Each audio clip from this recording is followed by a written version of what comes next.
ఇప్పుడు ఉన్న చాలా మంది అంబేద్కర్ గారిని రిజర్వేషన్స్ గురించి ద్వేషిస్తున్నారు. కానీ ఆయన ఈ దేశం కోసం ఏమేం చేశారో తెలిస్తే ఆశ్చర్యపోతారు. ఏం చేశాడు? రాజ్యాంగాన్ని రాశాడు, అంతే కదా. ఇప్పుడు ఆ రాజ్యాంగం కూడా పాతదైపోయింది. మళ్ళీ కొత్త రాజ్యాంగాన్ని రాయాలి అనేవాళ్ళు కూడా ఉన్నారు. కానీ మీకు తెలుసా, అంబేద్కర్ రిజర్వేషన్స్ కాన్స్టిట్యూషన్ మాత్రమే కాదు, 1935లో ఆర్బీఐ రిజర్వ్ బ్యాంక్ ఆఫ్ ఇండియాను స్థాపించడానికి ముఖ్య పాత్ర పోషించింది అంబేద్కర్ గారు. గాంధీ గారి సత్యాగ్రహ ఉద్యమం అందరికీ తెలుసు. కానీ దానికి 3 సంవత్సరాల ముందే అంబేద్కర్ 1927లో మహడ్ సత్యాగ్రహ ఉద్యమం చేసి దళితులకు చెరువులో నీరు తాగే హక్కు కోసం పోరాడాడు. నీరు కోసం పోరాటమా అని మనకు నవ్వు రావచ్చు. మరేం చేస్తాం చెప్పండి?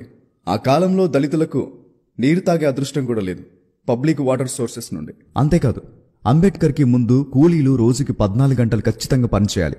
కానీ అతను 1942 నుండి 1946 వరకు labour in the voice Royce కౌన్సిల్లో మెంబర్గా ఉన్నప్పుడు ఆ టైంని 14 గంటల నుండి 8 గంటలకు మార్చాడు. ఇప్పుడు 8 గంటల పని సమయాన్ని పాటిస్తున్నారంటే కారణం అంబేద్కర్ గారు.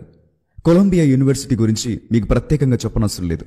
ఆ యూనివర్సిటీలో టెక్స్ట్ బుక్గా అంబేద్కర్ గారి వెయిటింగ్ ఫర్ వీసా అనే బయోగ్రఫీ బుక్ని బోధిస్తున్నారు. ఒక భారతీయుని జీవితాన్ని అంత పెద్ద యూనివర్సిటీలో బోధిస్తున్నారంటే ఎంత గొప్ప విషయమో కదా. అంతేకాదు, లండన్ స్కూల్ ఆఫ్ ఎకనామిక్స్లో 8 సంవత్సరాల కోర్స్ని అంబేద్కర్ గారు కేవలం 2 సంవత్సరాల 3 నెలలకే కంప్లీట్ చేశారు. అంతేకాదు, ఈ మధ్య ఆర్టికల్ 370ని మోడీ గవర్నమెంట్ తీసేసింది అని తెలుసు. కానీ కాన్స్టిట్యూషన్ రాస్తున్నప్పుడు ఈ ఆర్టికల్ రాజ్యాంగంలో ఉండకూడదు, అది భారతీయుల యూనిటీని దెబ్బతీస్తుంది అని వాదించాడు.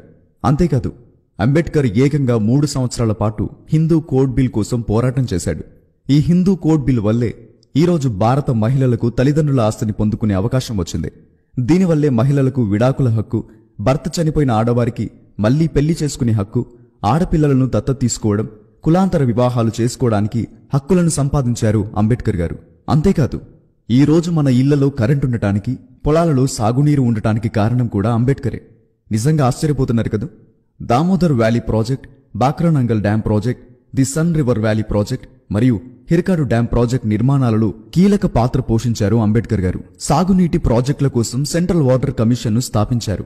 అంతేకాదు, సెంట్రల్ టెక్నికల్ పవర్ బోర్డ్ సిటీపీబీని స్థాపించింది కూడా ఆయనే. ఒకసారి మన బీజేపీ లీడర్ అయిన సుబ్రహ్మణ్యం గారు అంబేద్కర్ గారి గురించి ఏమన్నారో వినండి. Ambedkar is an example who should be called a Maharishi or a Brahmin. He should not be called a scheduled caste because he was a scholar.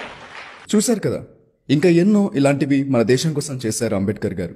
అతను ఈ దేశంలో పుట్టడం ఒక అదృష్టంగా భావించాల్సింది పోయి చాలా మంది ఆయనను అవమానిస్తున్నారు. చరిత్ర తెలిసిన వారికి మాత్రమే తెలుసు, అంబేద్కర్కి మించిన దేశభక్తుడు లేడని.